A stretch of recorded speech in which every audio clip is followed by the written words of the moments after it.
Truly beautiful mind.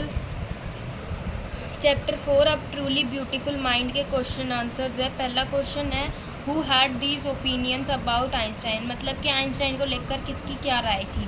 First है he was boring, मतलब उसके बारे में ये कौन सोच रहा था कि वो बोरिंग है।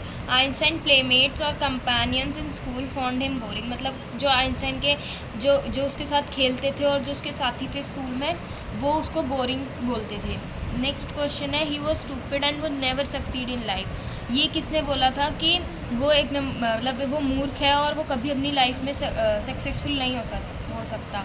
आंसर है कि a headmaster thought that he was the stupid and would never succeed in life, मतलब कि उसके हेडमास्टर ने बोला था सोचा था कि वो मूर्ख है और वो कभी भी अपनी लाइफ में सक्सेसफुल नहीं हो सकता। थर्ड है ही वाज द फ्रीक, मतलब कि ये किसने सोचा था कि वो सन की है।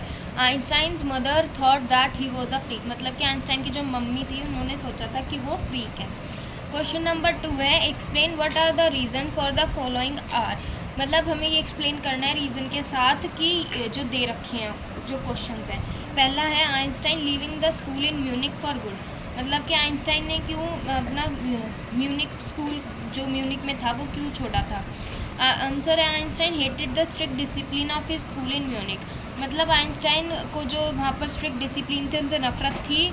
जो स्कूल में म्यूनिक में उनके स्ट्रिक्ट डिसिप्लिन थे। He always argue with his teachers, वो हमेशा अपने टीचर से बहस करते थे। That is why he left the school in Munich for good, इसलिए उन्होंने वो स्कूल छोड़ दिया था।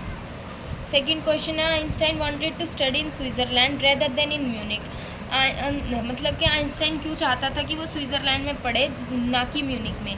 Einstein wanted to study in Switzerland than in Munich because Switzerland was more liberal than Munich, मतलब कि आइंस्टाइन इसलिए चाहता था स्विट्ज़रलैंड में पढ़ना क्योंकि स्विट्ज़रलैंड है वो बहुत ज़्यादा म्यूनिक से लिबरल है। थर्ड है Einstein seeing in Mileva and Eli, मतलब कि आइंस्टाइन ने मिलेवा में एली को कब देखा। Answer Einstein saw an Eli in Mileva because he had a mind set just like him and she was intelligent, मतलब कि वो जो एली का माइंड सेट था वो बिल्कुल आइंस्टाइन जैसा ही था और वो बहुत ज़्यादा इंटेलिजेंट थी। फोर्थ है what do these tell you about Einstein, मतलब कि आपको ये आइंस्टाइन के बारे में क्या बताता है। These snippets from Einstein's life give an idea about the extraordinary thinking power. Einstein के पास जो थी एक्स्ट्राऑर्डिनरी थिंकिंग पावर थी, मतलब कि उसके पास बहुत ज़्यादा सोचने की शक्ति थी। Which Einstein had from his childhood, मतलब कि जो कि उसके चाइल्डहुड से ही मतलब बचपन से ही थी आइंस्टाइन के पास। He always liked to take him on decisions, मतलब कि वो हमेशा अपने खुद के ही डिसीजंस लेता था। Which is evident from his instant on living Munich for a better future, इसलिए उसने जो है म्यूनिक भी छोड़ दिया था अपने अच्छे फ्यूचर के लिए। He had qualities which help him become a visionary and a world citizen, जो कि उसको सोचने की भी शक्ति देता था और एक अच्छा सिटीज़न बनने की भी शक्ति देता था।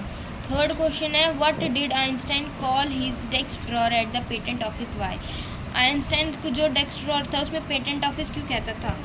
तो आइंस्टाइन आंसर है Einstein called his desk drawer at the patent office the bureau of theoretical physics while working there Einstein actually developing his own idea secretly, Einstein जो डेस्क ड्रॉअर करता था पेटेंट ऑफिस को वो इसलिए कहता था क्योंकि वो एक ब्यूरो ऑफ थियोरेटिकल फिजिक्स था और जब भी वो काम करता था तो अपने जो खुद के आइडियाज़ को सीक्रेटली डेवलप करता था।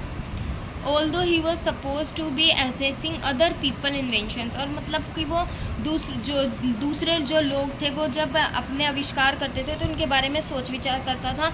He was busy exploring the possibilities of theoretical physics, और वो बहुत ज़्यादा बिजी रहता था कि सोचने में जो उससे संभव हो पाता था। This is why he called his desk drawer of the bureau of theoretical physics, इसलिए उसको सब जो है the bureau of theoretical physics बुलाते थे। Question number 4 why did Einstein write a letter to the Franklin Roosevelt, मतलब कि Einstein ने फ्रैंकलिन रूजवेल्ट को लेटर क्यों लिखा था। Answer the Nazis has acquired the knowledge of developing the atomic bomb, Nazis जो है उसको नॉलेज थी कि एटॉमिक बॉम्ब कैसे बनाया जाता है। After the discovery of nuclear fission, जबकि उसने न्यूक्लियर फिजन बना चुकी थी तब तक वो बर्लिन आइंस्टाइन फियर्ड, मतलब कि वो बर्लिन आइंस्टाइन जो था वो डर गया था that the Nazis could build and use an atomic bomb against the United States, तब तक नाजीज जो थी उसने एटॉमिक बॉम्ब बना भी दिया था और उसके बाद उसने यूनाइटेड स्टेट्स के अगेंस्ट वो यूज़ भी कर रही थी. So he wrote a letter to Franklin Roosevelt to warn him. इसलिए उसने इसको लेटर लिखा था ताकि उनको चेतावनी देने के लिए अगेंस्ट द अप्रोचिंग थ्रेट, मतलब कि उनको खतरे से बचाने के लिए. Question number 5, how did Einstein react to the bombing of Hiroshima and Nagasaki. मतलब कि आइंस्टाइन ने कैसा रिएक्ट करा जब हिरोशिमा और नागासाकी पे बॉम्बिंग हुई थी, मतलब जब बॉम्ब गिरा था.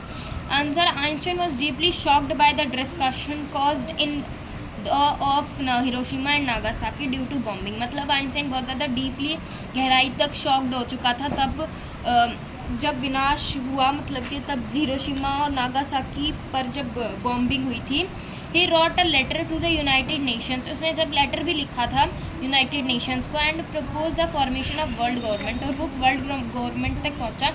ही travelled all over the world agitating for an end to the arms build up using his popularity to campaign for peace and democracy. और तब उन्होंने आंदोलन भी करा था. उसके बाद बहुत ज़्यादा वो बढ़ भी चुका था अभियान, और उसके बाद उन्होंने पीस और डेमोक्रेसी के लिए भी काम किया था.